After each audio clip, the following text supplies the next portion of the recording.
কেশবধীত কুর্ম শরীর, কেশবধীত বরাহ রূপ। কেশব মানে কৃষ্ণ, ধীত মানে হয়েছে, কখনো কুর্ম, কখনো বরাহ, কখনো নৃসিংহ, কখনো বামন। কেশবধীত রাম শরীর, কৃষ্ণ বরাহ, নৃসিংহ, বামন বিভিন্ন অংশ অবতার ধারণ করে কেন করেন? জগতের ধর্মকে সংরক্ষণ করবার জন্য, শুদ্ধ সনাতন ধর্মকে পুনঃ প্রতিষ্ঠা করবার জন্য, আনুষঙ্গিক অসুর মারণাদি লীলা করে। মুখ্য কাজ প্রেম রস আস্বাদন। সেই ভগবান যুগে যুগে বিভিন্ন অবতার ধারণ করেন। অষ্টাবিংশ চতুর্যুগে তারপরে ভগবান কৃষ্ণচন্দ্র আবির্ভূত হয়েছিলেন। কোথায়? কলকাতা, দিল্লি, বোম্বে না, বৃন্দাবন হয়। কেন? বৃন্দাবন হচ্ছে ভগবানের নিত্য ধাম। অপ্রাকৃত চিন্ময় জগৎ থেকে ওটি প্রকাশ হয়েছে, গোলক বৈকুণ্ঠ থেকে সেটি প্রকট হয়েছে।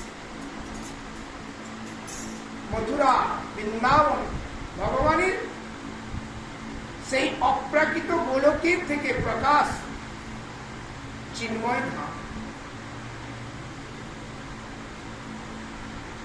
কার কাছে আসলেন? কোন বড়লোক ধনী ব্যক্তির কাছে, জমিদারের কাছে না, অশিক্ষিত ঘোষ পণ্ডিত। কোথায় জন্ম হলেন? যিনি বন্দি ঘরে, যিনি মুক্তিদাতা, তিনি বন্দি ঘরে জন্ম হলেন। যিনি অপ্রাকৃত, তিনি প্রাকৃত জগতে আসলেন। যিনি ঈশ্বর, তিনি নশ্বর জগতে আসলেন। যিনি বড়, তিনি ছোটর কাছে ধরা দিলেন।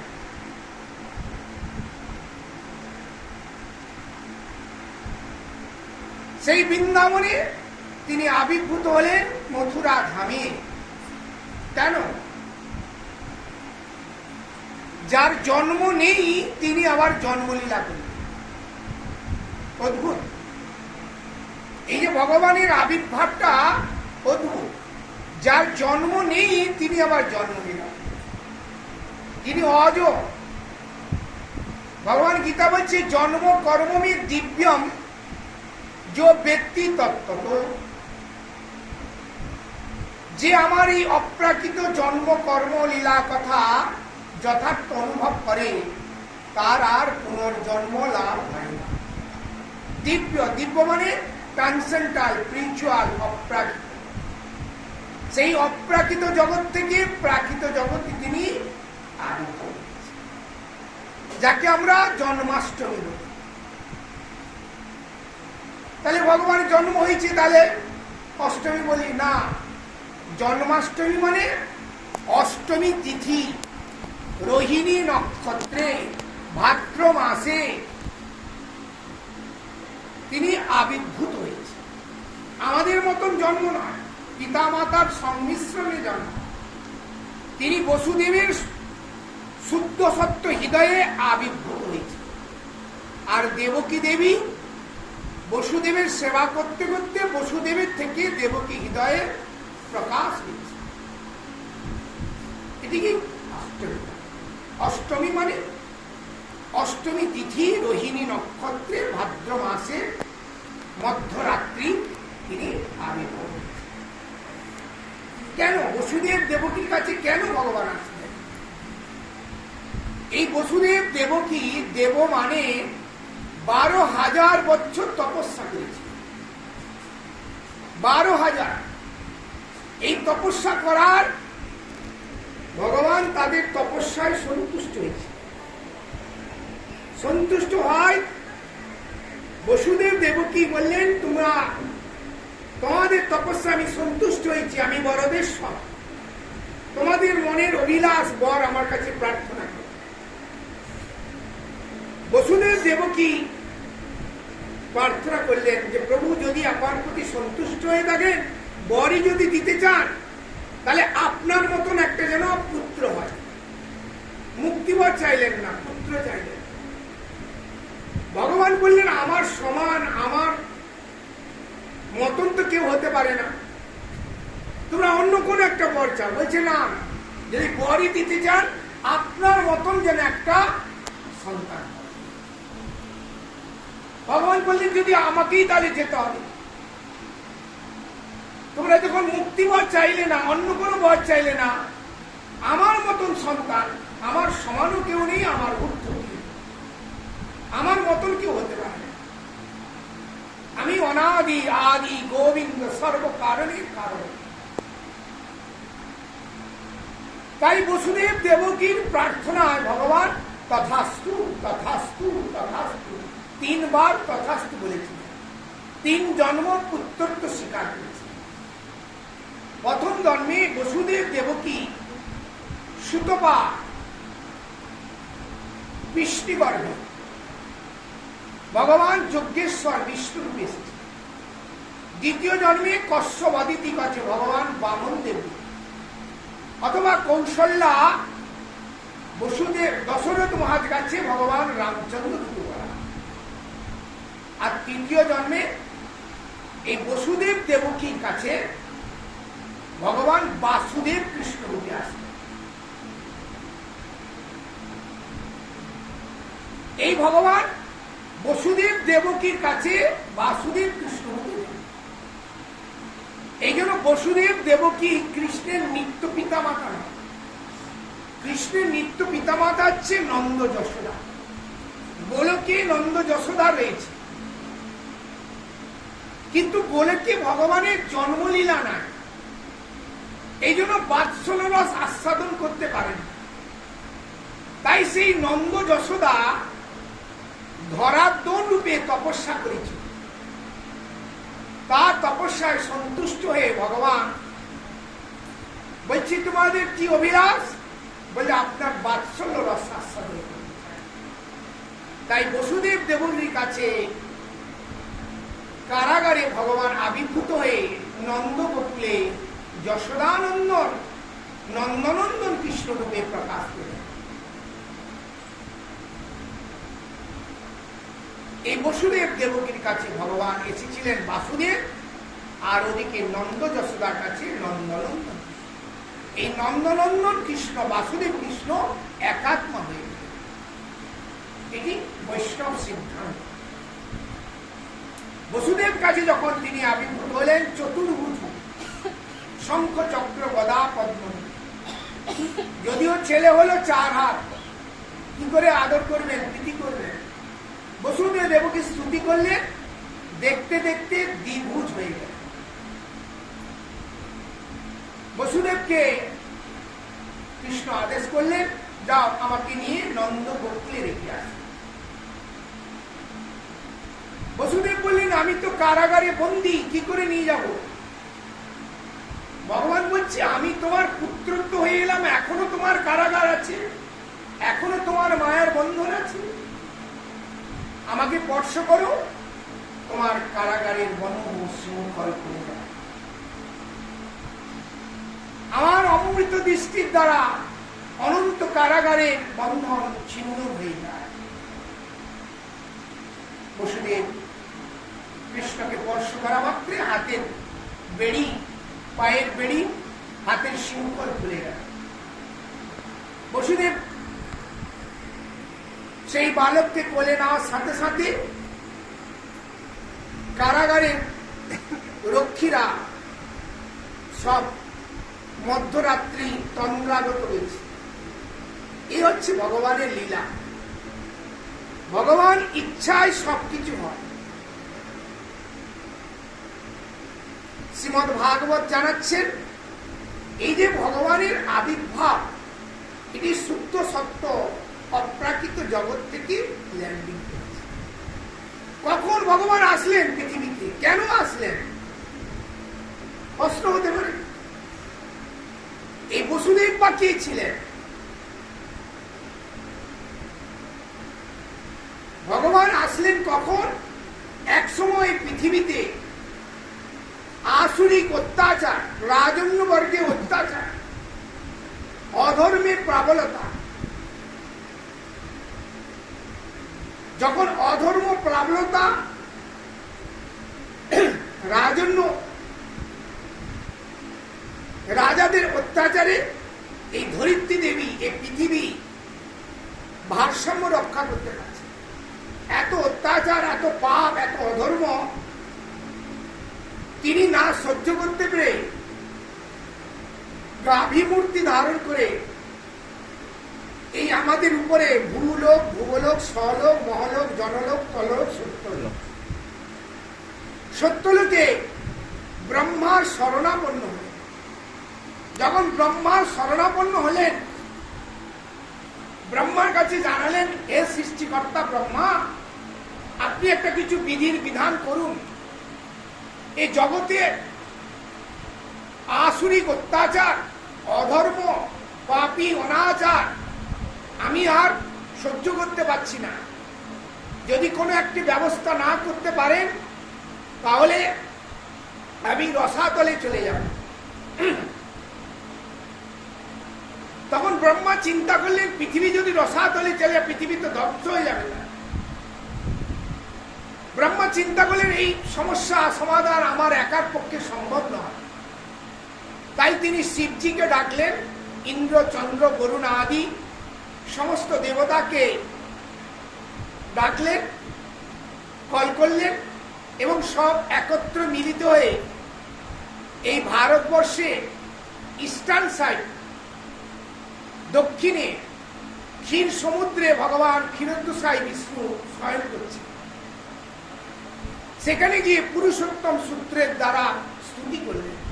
ওম সহস্রশীর্ষঃ পুরুষঃ সহস্র সাক্ষ সহস্র প্রাতে সহ ভূমি তিষ্ঠা দর্শনম গুলো অনেক সূত্র আছে। এই সূত্রের দ্বারা ভগবানকে স্তুতি করলেন। ভগবান বললেন, আমি জানি পৃথিবীর এই পরিস্থিতি জানি, আমি পূর্বেই তো জানিয়েছি। যদা যদা গ্লানির্ভবতি ভারতম অভ্যুত্থানম অধর্মস্য তৎ আত্মং সৃজাম্যহম পরিত্রাণং সাধুনাং বিনাশায় দুষ্কৃতম ধর্ম সংস্থাপনায় সম্ভবামি যুগে যুগে। যখন এই পৃথিবীতে অধর্মের প্রাবলতা, আসুর অত্যাচার বৃদ্ধিপ্রাপ্ত হয়, তখন আমি আবির্ভূত হব। তাই সময় এসেছে, সেই আমার আবির্ভাবের সময় সুলক্ষণ টাইম এসেছে। পরিত্রাণং সাধুনাং, আমি সাধু সজ্জন ব্যক্তিকে পরিত্রাণ, বিনাশায় দুষ্কৃত, অধর্ম নাস্তিককে আমি বিনাশ করব। আমি যুগে যুগে এটা পূর্বে জানিয়েছি। হে ব্রহ্মা, তুমি দেবতাগণকে জানিয়ে দাও, দেবতারা যেন যদুকুলে পুরুষ রূপে জন্ম লাভ করে, আর দেবীরা যেন স্ত্রী রূপে যদুকুলে জন্ম লাভ। সেই যদুকুলে সুরসেনের পুত্র বসুদেব, সেই বসুদেব দেবকী, দেবকের কন্যা দেবকীকে কেন্দ্র করে আমি পূর্ণ ব্রহ্মরূপে আবির্ভূত। ভগবানের আদেশে ব্রহ্মা দেবতাগণকে জানিয়ে দিলেন, আর দেবীগণকে জানালেন। ব্রহ্মা সত্যলোকে চলে গেলেন, দেবতারা স্বর্গে চলে গেল, পৃথিবী ভূলোকে ফিরে আসবে। এক সময় মথুরা রাজা ছিলেন সুরসেন, এই সুরসেনের পুত্র ছিল বসুদেব। এদিকে উগ্রসেন বলে একজন রাজা ছিলেন, তার ভাই নাম ছিল দেবক, দেবকের কন্যা দেবকী। কালক্রমে, ঘটনাক্রমে বসুদেবের সঙ্গে দেবকের কন্যা দেবকীর বিবাহ সম্পাদন হয়েছিল। ধুমধাম করে বিবাহ হয়েছিল। বিবাহ পরের দিন বসুদেব তার সহধর্মীকে নিয়ে যাবেন। দেবক তার কন্যার প্রীতি সম্পাদনের জন্য 400 ঘোড়া সোনার চাদর দিয়েছিলেন, 300 হাতি দাস দাসী আর বহু রকমের উপঢৌকন দিয়েছে। সেই সব বস্তু সকট গাড়ি ঘোড়ার পিঠে চাপিয়ে নিয়ে যাওয়া হচ্ছিল। যখন প্রস্তুতি হচ্ছিল, উগ্রসেনের পুত্র কংস, খলমতি, পাপাত্মা, দুরাচার, সে বোনের প্রতি প্রীতি সম্পাদন করবার জন্য বলে বসলো যে বোন, তোকে আমি শ্বশুরালয়ে দিয়ে আসবো। সারথি যাওয়ার কথা ছিল রথে, সেই রথে নিজেই সারথি হল। কাল দৈবক্রম। বসুদেব দেবকীকে নিয়ে কংস ডাক ডাক ডাক ডাক ডাক ডাক করে রথের চলেছে।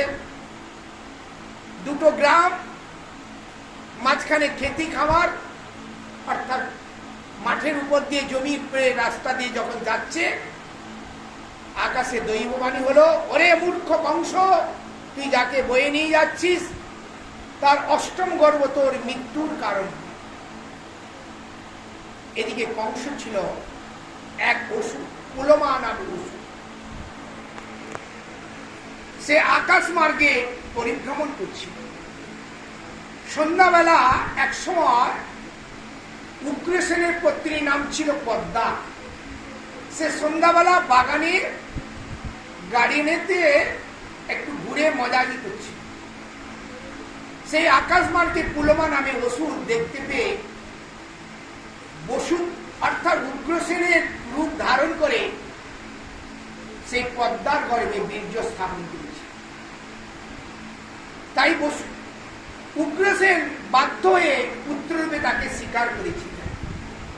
কিন্তু এই কংস পূর্বে কালনেমি বলে অসুর ছিল, সেই পুলমা নামে অসুর হয়ে উগ্রসেনের পুত্ররূপে আসে।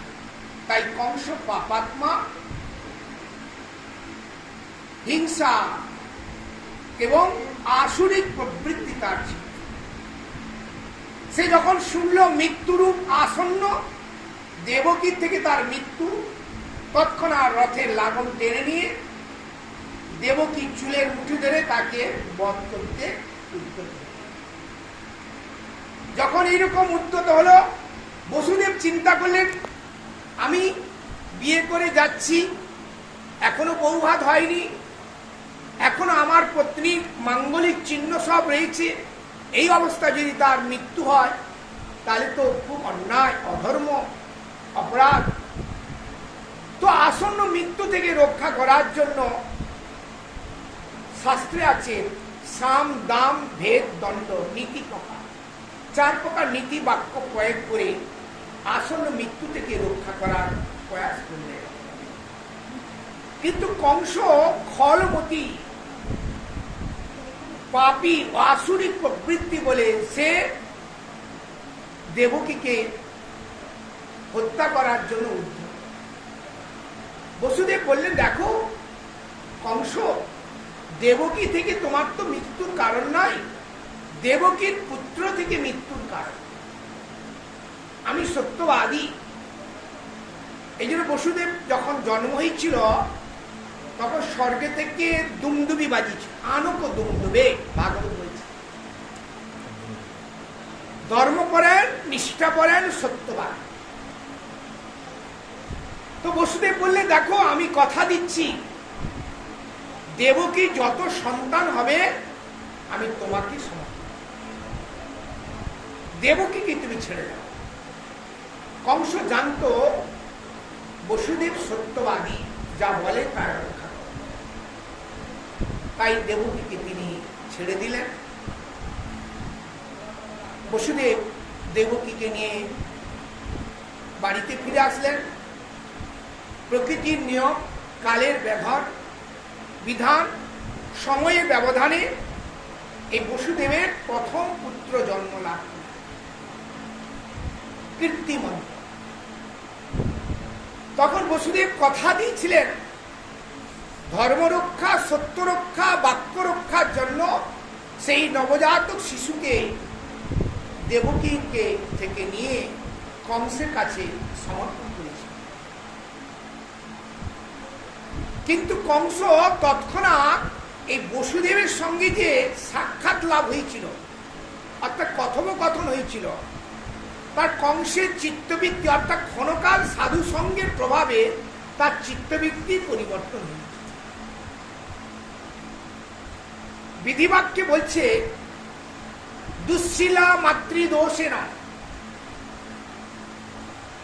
পিতৃদোষেন মূর্খতা বংশদোষেন কার্পণ্য আত্মদোষেন দরিদ্রতা। নিজের দোষে মানুষ দরিদ্র হয়, বংশ দোষে কৃপণা কঞ্জুস, পিতার দোষে পুত্র সন্তান মূর্খ হয়, আর মায়ের দোষে দুঃশীলা চরিত্রহীন। আরেকটি কথা বলছে, কংসের চরিত্রটা কেমন ছিল? পাপাত্মা। তাই বলছে পাপ কেমন ভাবে সঞ্চারিত হয় না, পাপাত্মা ব্যক্তির সঙ্গ, আসুরিক প্রবৃত্তি ব্যক্তির সঙ্গের দ্বারা পাপটা সঞ্চারিত। আলাপাত, গাত্রপশ্চাৎ, নিঃশ্বাস, স্বভোজনা, পাপানি সঞ্চারিণী তৈলবিন্দু বিমাম্বসী। বিধিবাক্য। আমাদের সঙ্গটা কেমন হয়? সৎসঙ্গে স্বর্গবাস, চলতি কথা বলে, অসৎসঙ্গে নরকবাস। কংস ছিল যেমন, অসুর তার বন্ধু ছিল পুতনা, অঘাসুর, বকাসুর, দীনাবর্ত, জরাসন্ধ আদি, দন্তবক্র আদি, এরা সব আসুরিক। তাই বলছে আলাপাত, অসৎ সঙ্গের সঙ্গে আলাপাত কথাবার্তা বললেও সেটা পাপে, অসৎ প্রবৃত্তিটা তোমার মধ্যে এসে যাবে। আলাপাত, গাত্রপর্শা, পাশাপাশি বসলেও সেই অসৎ সঙ্গের প্রভাবটা শরীরের মধ্যে সংক্রামিত হয়। নিঃশ্বাস, অসৎ সঙ্গের নিঃশ্বাস যদি পড়ে তোমার এসে যাবে। স্বভোজনা, একই সঙ্গে বসে খাওয়া দাওয়া কথাবার্তা বললেও এসে যাবে। কেমন বলছে? পাপানি, পাপটা সংক্রামিত হয় কেমন? এক গামলা জলের মধ্যে এক ফোঁটা তেল দিলে যে কেমন হয়, মুহূর্তের মধ্যে গামলাটা তৈলবন্ধ হয়ে যায়। পুকুরের মধ্যে একটা ঢিল ছুঁড়ে দিলে পুকুরটা জলের তরঙ্গ সৃষ্টি হয়। তেমনি অসৎ সঙ্গ, দুষ্ট ব্যক্তি, পাপাত্মা ব্যক্তি ক্ষণকাল সঙ্গ করলে ওই সংক্রামিত রোগটা চিত্তকে অ্যারেস্ট করে নেয়, চিত্তকে ধারণ করে। তাই বলছেন পাপানি সঞ্চারণ তৈলবিন্দু বিমাম্বসী। তাই কংসের প্রবৃত্তি এরকম ছিল। কিন্তু বসুদেব মহাত্মা, ধর্মাত্মা, সাধু ব্যক্তি ছিলেন। কংস সঙ্গে যে কথোপকথন করায়, সেই আসন্ন মৃত্যু থেকে সাম দাম ভেদ দ্বন্দ্ব নীতি 4 প্রকার বাক্য দ্বারা তিনি যে তাকে পরিবর্তন করার চেষ্টা করেছিলেন আসন্ন মৃত্যু থেকে, এই ক্ষণকালে কংসের চিত্তবৃত্তি কিছুটা উপশম হয়েছে। তাই কংস বললেন, না না না বসুদেব, একে আমি মারবো না, একে তুমি নিয়ে যাও, এ আমার মৃত্যুর কারণ। কিন্তু বসুদেব জানতেন কংস মুহূর্তের মধ্যে পরিবর্তন হয়ে আবার, তো বসুদেব নিজের সন্তানকে নিয়ে আসলেন। এদিকে আকাশ মার্গে নারদ মুনি সিসি ক্যামেরা দেখতে পেয়েছি। সিসি ক্যামেরা কেন বললাম? বোঝাবার জন্য। নারদ মুনি আকাশ মার্গে থেকে দেখতে পেয়েছে যে এই বসুদেব কথা দিয়েছিল, দিতে আসলো, আর কংস তো দেবকীকেই মারতে চেয়েছিল, আর এই সদ্যজাত পুত্রকে মারলো না। আর একে যদি ছেড়ে দেয় তাহলে পরপর যত পুত্র ছেড়ে দেবে, তাহলে ভগবানের আবির্ভাবটাও বিলম্ব হয়ে যায়।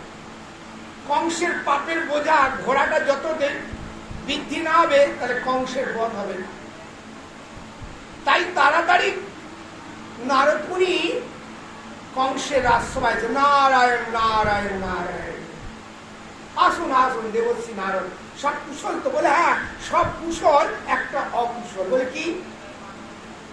বলছি আপনি তো জানেন আকাশে দৈববাণী হয়েছিল দেবকীর অষ্টম গর্ভ আপনার মৃত্যু করবে না, এটা শুনেছিলাম। বলে তো বসুদেব আপনাকে দ্বিতীয় আসলো, আপনি কেন ছেড়ে দিলেন? বলে তোর প্রথম পুত্র অত অষ্টম গর্ভে। বলে হ্যাঁ, সাধু সঙ্গ করলে বিদ্যুটা এরকম হয়।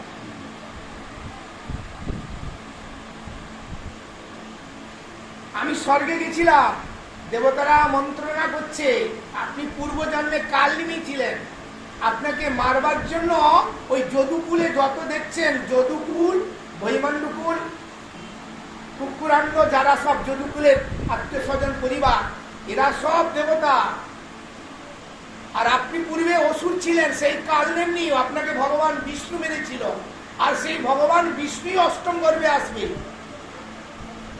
আর আমাদের হিসাবে হচ্ছে 1 2 3 4 5 6 7 8, আর দেবতাদের হিসাব হচ্ছে 8 1 7 2 3 6 হচ্ছে 3, এরকম 1 2 উল্টো।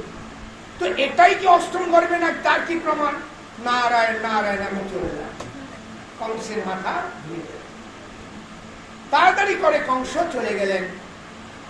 সেই বসুদেবের সদ্যজাত পুত্র কীর্তিমন্ত্রী ছিলেন, তাকে আছাড় দিয়ে মারলেন। এরপর 6টা পুত্র হয়েছে, কীর্তিমন্ত, সুসেন, প্রতঙ্গ, ক্ষুদ্রগিন, গৃণী ইত্যাদি। এরা না, জন্ম হওয়ার সাথে সাথে নাম রাখা হয়। তোমার জন্ম হয়েছিল কিনা জানি না, তোমার নাম রেখেছিল কিনা জানি না। জন্ম হওয়ার সাথে সাথে মা বাবা একটা নাম রাখে, সে নামটা পরবর্তীকালে পরিবর্তন হতে পারে, কিন্তু জন্ম হওয়ার সাথে সাথে আনন্দে বাবা মা একটা নাম। কীর্তিমন্ত, সুসেন, প্রতঙ্গ, ক্ষুদ্রগিন ইত্যাদি 6 নাম। এরা কারা ছিল? এরা মরীচির তনয় ছিল। ব্রহ্মার মানসপুত্র মরীচির তনয়। এরা সত্যলোকে থাকত। এক সময় ব্রহ্মা সৃষ্টি করতে করতে এক সুন্দর তিলোত্তমা নামে কন্যাকে সৃষ্টি করেছিল। সেই কন্যা রূপে গুণে আপ্যায়িত হয়ে তাকে আলিঙ্গন করতে গেছিল। এই মরীচি তরে দেখে বললেন, পিতা আপনি নিজ কন্যাকে এইরূপ আলিঙ্গন করছেন, এটি অপরাধ। ব্রহ্মা সৃষ্টিকর্তা, তাকে দোষ বা নিন্দার সমালোচনা করা উচিত। তাই ব্রহ্মার চরণে অপরাধ হয়ে গেল। ব্রহ্মা বলে, তোমরা অসুর কুলে জন্ম। এরা সব কালনেমি পুত্ররূপে জন্ম হয়েছিল। ভগবান কালনেমিকে দেবাসুর যুদ্ধে বন্ধ করেছিলেন। এরা ভগবত উন্মুখী ছিলেন, অর্থাৎ ভগবত ভক্তি এদের ছিল। তাই হিরণ্যকশিপু অর্থাৎ অভিশাপ দিয়েছিল, তুমি অসুর কুলে জন্ম। অর্থাৎ সেই কালনেমি কংসরূপে আসলো, আর এই 6টা পুত্র কালক্রমে মরে গেছিল। পরবর্তীকালে এই দেবকীর পুত্ররূপে জন্ম লাভ করলেন, এবং এক এক কংস এদেরকে হত্যা করেছিল। অর্থাৎ সেইখানে অর্থাৎ তাকে বধ করেছিল না, তাই অসুর ঘরেতে জন্ম হয়েছিল। এরা তারা ওই কংসের হাতে মৃত্যুর পর সুতলে ছিল। পরবর্তীকালে ভগবান কৃষ্ণচন্দ্র দেবকী মাতাকে দেখিয়েছিলেন। এই দেবকী মাতা স্তনপান করার পরে এরা আবার মুক্তি লাভ করে আবার ব্রহ্মলোকে চলে গেছে। তো এই 6টা পুত্র কংসের হাতে মৃত্যু হলো। 7ম গর্ভে ভগবান অনন্তদেব ধরণীধর রূপে আসলেন। যখন অনন্তদেব ধরণীধর রূপে আসলেন, তখন দেবকীর গর্ভে যখন আসলেন, তখন দেবকীকে দেখতে খুব অপূর্ব সুন্দর দেখাচ্ছে। তো কংস মৃত্যুরূপ কাল শুনে তাকে মারবার জন্য বহু উপায় সৃজন করেছিল, কিন্তু অনন্তদেব ধরণীদেব তার প্রভাবে সে দেবকীকে হত্যা করতে পারেনি। ভগবান ওই সময় যোগমায়াকে পাঠিয়ে দিয়েছিলেন, গচ্ছং দেবী ভদ্রে বলু, হে যোগমায়া, আমার প্রকাশ অনন্তদেবকে তুমি দেবকীর গর্ভ থেকে নিয়ে রোহিণী অর্থাৎ বসুদেবের দ্বিতীয় ভার্যা নন্দগোকুলে রোহিণী রয়েছে তার কাছে স্থাপন করে। তাই যোগমায়ার দ্বারা সেই দেবকীর গর্ভ থেকে রোহিণী গর্ভে স্থানান্তরিত। তাই গর্ভপাত হয়েছিল, সপ্তম গর্ভ বলে জানা হয়েছে। অষ্টম গর্ভেতে ভগবান পূর্ণ ব্রহ্ম রূপে আবির্ভূত হলেন। এটি শ্রীমদ ভাগবতের সিদ্ধান্ত। এই অষ্টম গর্ভে তখন ভগবান পূর্ণরূপে হারেন দেবকীকে অপূর্ব সুন্দর তেজস্বী মূর্তি রূপে দর্শন করেছে। কংস তার আসন্ন মৃত্যুরূপ কাল দেখে দেবকীকে মারবার জন্য বহু উপায় করেছিল, কিন্তু ভগবানের কৃপা দেবকী সুরক্ষিত ছিল। তো যখন দেবকীর গর্ভে এইরূপ এসেছে, তখন কংস তার মৃত্যুরূপ কাল এসেছে বলে সবসময় কংস উদ্বিগ্ন চিন্তিত হয়েছে। সবসময় মৃত্যুরূপ কাল এসেছে, কৃষ্ণ কৃষ্ণ কৃষ্ণ। এই রাজমন্ত্রী বলছে, মহারাজ অমুক দেশ থেকে দুধ এসেছে, হ্যাঁ কৃষ্ণ কৃষ্ণ কৃষ্ণ। কংসের পত্নী কংসকে বলছে, আপনি খেয়ে নেন, শুয়ে পড়ুন, কৃষ্ণ কৃষ্ণ। এইরকম কৃষ্ণ কৃষ্ণ আবেশ চিত্ত হয়েছে, সর্বত্র কৃষ্ণ কৃষ্ণ দর্শন, ভয়ে ভীত হয়ে আবিষ্ট ছিল। তাই কংস চিন্তা করলেন অষ্টম গর্ভ মৃত্যুরূপ কাল আসছে। তো তখন কংস যারা পরিরক্ষী ছিল তাদেরকে বলেছে খুব সাবধানে করা পাহারা দেবে। ভগবান কোন সময় আবির্ভূত হয়েছিলেন? মধ্যরাত্রি। মধ্যরাত্রি আসার আগেই ঘুম এসে যায়, কি বল? হ্যাঁ, ঘুম এসে যায়।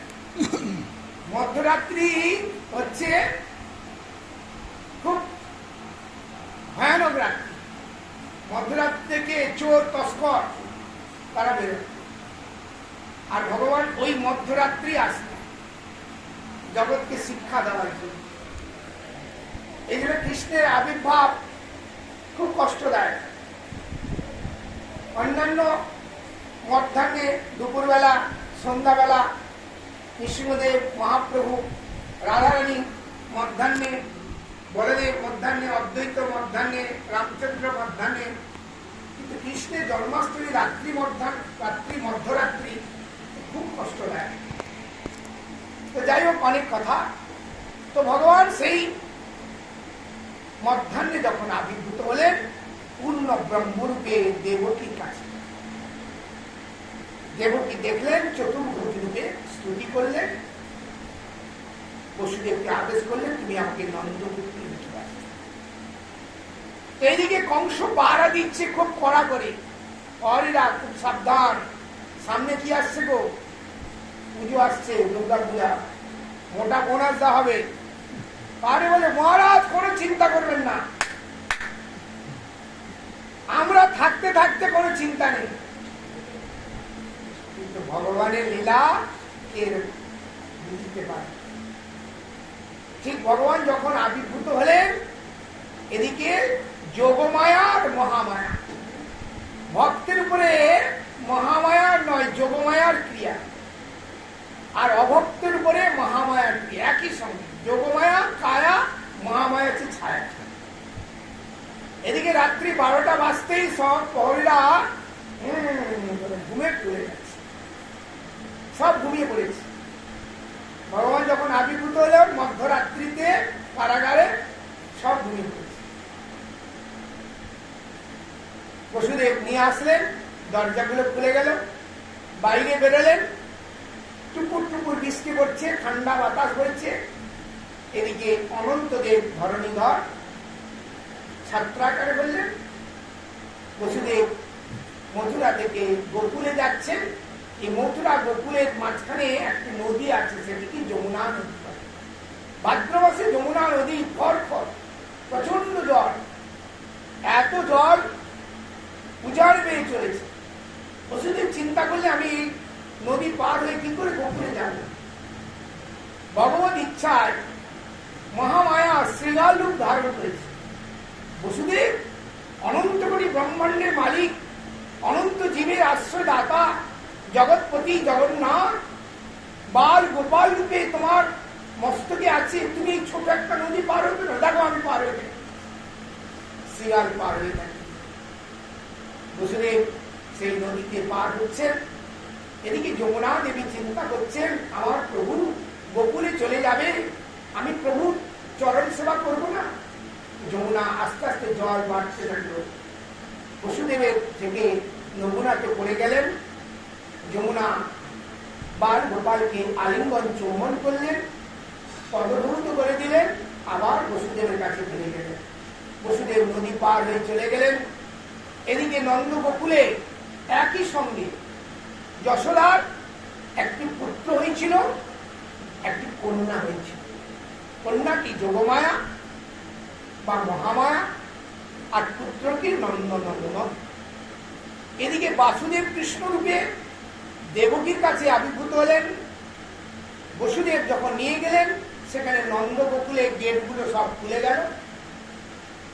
বসুদেব গিয়ে দেখলেন নন্দমহারাজের কন্যাকে দেখতে পেলেন, পুত্রকে দেখতে পেলেন না। কেন? একই সঙ্গে যোগমায়া মহামায়া লীলা করছে। ভক্তেরকে মহামায়ার যোগমায়ার দ্বারা মোহিত হল, আর অভক্ত মহামায়ার দ্বারা মোহিত হল একই সঙ্গে। তাই তিনি তার কন্যাকে নিয়ে আসলেন, পুত্রকে রেখে দিলেন। শ্রীমদ ভাগবত বলছেন বসুদেবকে নিয়ে গেছিলেন বাসুদেব কৃষ্ণ, আর সেখানে নন্দনন্দন কৃষ্ণ ছিল। নন্দনন্দন কৃষ্ণ আর বাসুদেব কৃষ্ণ একাত্মা। বসুদেব দেখতে পেলেন না। কেন? ভগবানের লীলা যোগমায়ার প্রভাবে, মহামায়ার প্রভাবে।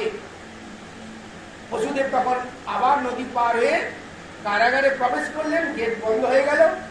দেবকী কাছে দেওয়া মাত্রে করে কাঁদতে আরম্ভ করেছে। যেই কাঁদতে আরম্ভ করেছে, প্রহরীরা সব জেগে উঠেছে। তাড়াতাড়ি করে কংসের কাছে খবর দিলেন। খবর দেওয়ার সাথে সাথে কংস তাড়াতাড়ি করে দৌড়াতে দৌড়াতে মৃত্যুর কাল জন্ম হয়ে গেছে। তা বসুদেব দেবকী বলছে, ভাই তুমি তোমার 6 পুত্রকে মারলে, আর 7ম গর্ভপাত হয়ে গেছে। যেটা দেবকীর গর্ভ থেকে রোহিণী গর্ভে স্থানান্তর হয়ে, এই 8ম গর্ভে হওয়ার কথা ছিল, ছেলে হয়েছে মেয়ে। এই মেয়েটা তোমার কিছু ক্ষতি করবে না। আমি কথা দিচ্ছি, তোমার ছেলের সঙ্গে আমার মেয়েকে বিয়ে, তুমি একে মেরো না, আমার শেষ সন্তানকে তুমি মেরো না। কিন্তু খলমতি পাপাত্মা কংস কিছুতেই শুনতে চায়। জোরপূর্বক ছিনিয়ে নিয়ে আসলো। নিয়ে যে পুত্রগুলোকে যেখানে শিলার উপরে আছাড় দিয়ে মেরেছিল, সেখানে মারতে গেছিল, কংসের হাত থেকে স্লিপ করে কংসের মাথায় পদাঘাত দিয়ে আকাশ মার্গে অষ্টভুজা মূর্তি ভাঙ। ওরে কংস, ওরে দুষ্ট, তুই আমাকে মেরে তোর কি লাভ? তোমাকে যে বধ করবে সে কোথাও না কোথাও জন্ম। কিন্তু পালা কীর্তন যারা করে তারা বলে, তোমার যে বধিবে গোকুল এসে বাড়িছে। এ কথাটা ঠিক না। যদি এটা কংস জানতে পারত, তাড়াতাড়ি কংস গোকুলে আক্রমণ করত। এটা ভাগবতে না। ওই অষ্টভুজা, আমাদের যে পূজা আছে দুর্গা পূজা, অষ্টভুজা, এই অষ্টভুজা মূর্তি হাতে তীর, ঢাল, তরোয়ার, কষি। কংস দেখে ভয় ভীত হয়ে গেছে। আকাশ মার, তোমাকে যে মারবে সে কোথাও না কোথাও জন্ম লাভ করে, এটা বলেছে। তোমার যে গোকুল যদি বলতো, তাহলে কংস থাকতে থাকতে সৈন্য সামন্তের গোকুলে তর্জনা করে। যে অষ্টভুজা মূর্তি আকাশবাণী অন্তর্ধান হয়ে হিমাচল প্রদেশে সেই কন্যাকুমারী বা অষ্টভুজা মূর্তি রূপে প্রকট হল। সেই অষ্টভুজা মূর্তি আদি সপ্তমগ্রামে রয়েছে। এই অষ্টভুজা মূর্তি আদ্যাপীঠের কাছে বৃন্দাবাসী তলা বলে একটা আছে, সেখানে এই জামাই ষষ্ঠীর দিন, এখানে যেমন চণ্ডীতলা জামাই ষষ্ঠীর দিন পুজো হয়, ওই অষ্টভুজা মূর্তি ওখানে জামাই ষষ্ঠীর দিন পুজো হয়। সেখানে গণেশ কার্তিক থাকে, ব্রহ্মা আর কংস এই মূর্তি দুটো থাকে, আর অষ্টভুজা মূর্তি রূপে প্রকট আছে। যাই হোক, এদিকে কংস ধৃতি পার্বত্যের পাদদেশে পুজো হয়। তো সেই কংস ফিরে আসলো। ফিরে এসে বিষণ্ণ, মৃত্যুর কাল চলে গেছে। যে বসুদেব দেবকী এত কষ্ট দিচ্ছে কেন, তাকে ছেড়ে দে আর নাহলে তোকে বিনাশ করবে। তখন বসুদেব দেবকীর কাছে এসে প্রার্থনা ক্ষমা স্বীকার করছে, অনেক অন্যায় করেছি, অপরাধ করেছি, ক্ষমা করে দাও, এই কালের বিধান, আমার তো কিছু করার ছিল না, দৈব বাণী শুনে ইত্যাদি। তো এইদিকে কংস বসুদেব দেবকীকে মুক্তি দিলেন, কিন্তু মনে শান্তি পাচ্ছে না, মৃত্যুর কাল কোথাও জন্ম লাভ করেছে। এদিকে চিন্তা চিন্তা রাত্রি অতিক্রম হলো। পরের দিন সকালবেলা কংসের বন্ধু কারা? পুতনা, তৃণাবর্ত, অগাসুর, বকাসুর, চামুর, মুষ্টি আদি, তারা এসে বলছে, মহারাজ কেন চিন্তা করছেন আমরা থাকতে থাকতে? বলে হরি, হরি কোথায় থাকে? বট গাছে, অসুস্থ গাছে, গো গাভী, শিশু আমরা সব নষ্ট করি, ব্রাহ্মণ, দেবতা, মন্দির এগুলো যত আছে সব ধ্বংস করে। তাহলে হরি মরে যাবে, দুষ্ট। আর 10 দিনের মধ্যে যত সন্তান জন্ম হয়েছে আমরা সব মেরে দেব, তাহলে আমরা মৃত্যুর কাল নিশ্চিত হয়ে যাবে। খলমতি, খল বুদ্ধি, পাপাত্মা, যেমন তেমন বুদ্ধি। তাই কংসের আদেশে তারা চারিদিকে এরকম হত্যা করতে লাগলো। ব্রাহ্মণদের অত্যাচার করতে লাগলো, গাভীদের অত্যাচার করতে লাগলো, দেবতা মন্দির ভেঙে দিল, বটগাছ, অসুস্থ গাছ, যেসব স্থানে হরি থাকে সেই সবগুলো নষ্ট করবার জন্য প্রয়াস করতে লাগলো। এদিকে নন্দ গোকুলে ভগবান পূর্ণ ব্রহ্মরূপে প্রকাশ হয়েছে। শ্রীমদ্ ভাগবতে এই ভগবানের আবির্ভাব মানে অপ্রাকৃত চিন্ময় জগৎ থেকে জ্ঞানী। অষ্টমী তিথি রোহিণী নক্ষত্রে